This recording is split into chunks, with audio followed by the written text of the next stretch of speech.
can you tell me how you first started collecting? Well, I think originally we just bought things like most people do to fill their walls, just make it sort of rather more decorative. And that continued for quite a while. But even in those days, we were quite lucky because there were connections. For instance, I don't know if you've heard of somebody called Cuffin Williams, who was a Welsh artist. Yes. And there was a connection there because he taught at Highgate School. And he was Welsh, and I'm Welsh. Yeah. So, and fortunately, we also liked his paintings. So we, and subsequently, he's actually gone on to be, he's currently considered to be, one of the best Welsh artists of the last century, sort of thing.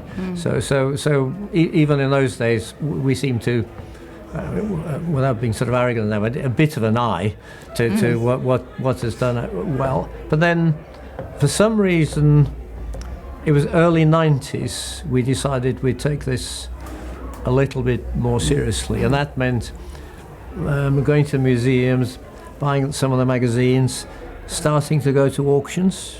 And I remember the very first auction, I think it was 91, 92, and we had chosen a few very modest things, three in particular, and I had to rush back to work, leaving Pauline in the hall, with the limits on how much she could bid.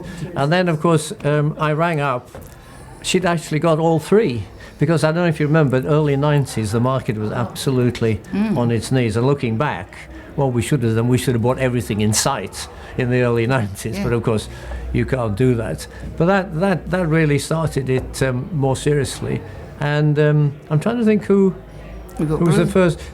Somebody more well known. One of the first artists like that was Terry Frost. Yes. Oh yes. And we've still got some very nice Terry Frosts. Who we met. We met Terry Frost. Yes. And you can't help but like him. He's a huge personality, but good fun too. So they're really all the lovely. same generation. Yeah, that's Yes, right. They that's are. right. But I think he had also a show when he was 80. And there was a book, as you'd expect, and we asked him to sign the book. But instead of just signing it, he took 2 pens, and he drew a little figure of a sun with the rays coming out. And I mean, and I've actually seen people selling that actual, their version of that page, which is absolutely ridiculous. So tell us a little bit about how you came to buy the Alan Davie paintings. And do you remember some of the titles of the ones you've got? Or there's one thing earlier on. Actually, I did see quite a large, and I thought very nice Alan Davie at John Jones, right. Yes. the framers, and they had a gallery. Framers. So I had a little bit of an introduction there, and then in fact, I think that the next one must have been with the Belgrave Gallery, and they had a Terry Frost and an Alan Davie, and I was choosing which one to buy. And Irving, who runs the gallery, he said, "Well, I'd have the Alan Davie," and that's what I did. And it's a lovely, very early piece called Snail Elements, Right. and I think it's sort of 6x5 or 5x4, I'm not sure. One of his standard sizes, Substantial. and it's got perspex covering. So because of that, we can actually put it behind our bed, so we can put our heads, if Not the most necessary, comfortable on the perspex without damaging the painting. Yeah. So we can see it every day. Yes. So is it something that you've come to love? This painting is exceptionally nice. Yeah, and then after that, the next purchases were Gimpel's had a big show of early paintings, and I was determined. Aware that Gimpel? Yes, Gimpel's were the dealer. Yes, that's right. And I was determined to buy another Alan Davie, and to cut a long story short, I negotiated a big discount because I bought 2 of them. Right. And which was Was that horse if you had your laughter? time, one was Horse Laughter. Was and the other one with the snake? Well, the other one actually. Or was it with the Christian arch? No, the arch was bought at auction. Ah. So which were the 2 that you bought from Well, Liverpool. horse And what was the laughter. date of that, roughly? They were 60s. The works from the 60s. Yes. And you bought them in. I bought them probably 2003, 4, 5. That's that sort of time. But I sold one. Yes. Somebody, because I then bought another one at auction, and I bought another one at another auction up in Scotland of a later period. That's called Moon Dragon on the Wall. There's something rather similar Yeah, on the wall the here. snake, the one you have with the Another- snake. another We have big a one. similar. So I had one. We two, still have I was- Moondragon. So I think we had 5 largish paintings at the time.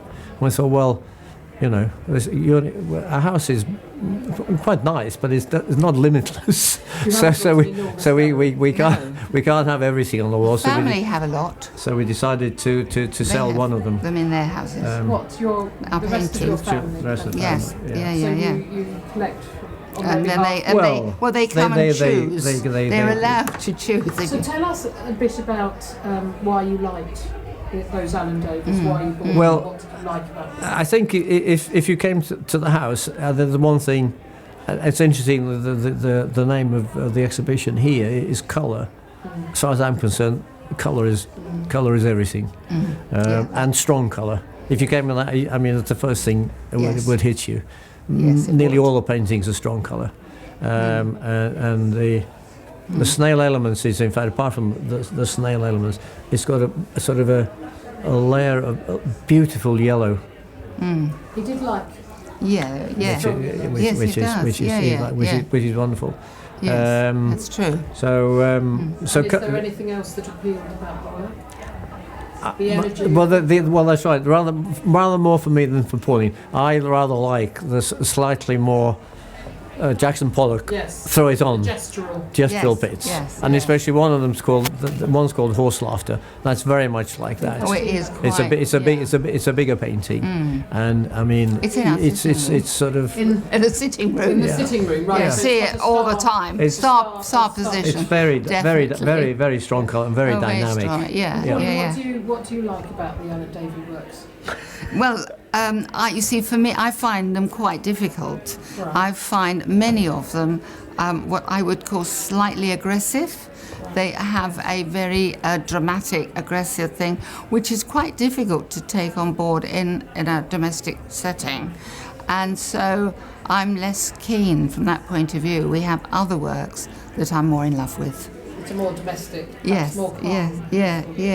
And you were saying that you did meet Alan Davie. Well, Yes. I didn't, but Ray Uh, has. Can yes. you tell us a bit about that? Yes. I mean, there's not a great deal to say, I'm afraid, because I'm pretty sure it was at Gimple's, and I think it Yes. was probably his 90th birthday show, Right. and he was there signing books, and he signed a book for me, and I spoke to him for, 30 seconds or something or other, and that was it. But And did you get a sort of impression of his personality? it's very, I mean, Did we yes, not yes. have another a get together at a gallery where they spoke about him? It was like a memorial to Oh, Alan. that was at the Tate. Was That at the was- did you go Tate? to the Tate Yes, Yes, and yes. he was much loved. Yes. Well, But we heard And there were presentations by Yes. different people. yeah, that's Yes, right. Yeah, and that's that's right. right. Yes. Yes. That was You yes. remember I remember going to those that. poetry reading, and there was Yes. some music, wasn't there? and Yes, so there on. was. It was quite a mixed evening. Yeah, Yes, it was and what do you call it? Spoke was the chap who's oh, moved on. from the Tate. Yes. What's the ex-director of the Tate now? Well, Nicholas Sirota. the Sirota sort of Yes, so yes. yeah. So that was good, because I think that he's clearly one of the most important British artists of the 20th century. I mean, there's absolutely no doubt about it. And I hope that his star continues to rise, because it has been rising. Well, he seems to have had a period of less recognition, now being perhaps more recognised again. Yes. But obviously he had a period of early recognition Yes. before perhaps you started buying. Oh yes. Well, there's the famous story Probably. about the Venice connection. The Guggenheim. Guggenheim Yes. connections. So I mean, he and another artist we like very much, also very colourful, John Hoyland. Yes. Very, very colourful artists, and they both went to America, not necessarily together, but they both were very much there, seeing how the abstract expressionists from America sort of, and came back and the Cornwall connection. Yes, yeah. Yes, true. Yeah, that's right. So where is your collection going for the future? Oh, Don't know. Do you see it as things you love for Oh, your yes. own personal Yes. space, or do you Yes. see it as a financial investment? Oh no, we've never. Well, I always say, and it is the truth. We never buy for investment. On the other hand, if you're spending above a certain sum of money, you can't ignore the fact that you don't want to throw your money away. But I mean, if I don't like it, even if it's a great investment, I mean, we wouldn't buy it. You wouldn't buy it. It's No, a no. massive part of our life. It's a big part of his life, and without it, he wouldn't like his life. He has to buy paintings. Well, because has to once you're a keep in collector, touch. it is slightly addictive. I think most collectors will tell you Yes. that. So, Yeah. and I've tried to introduce, you can't buy one till you've sold one, but it's not very successful.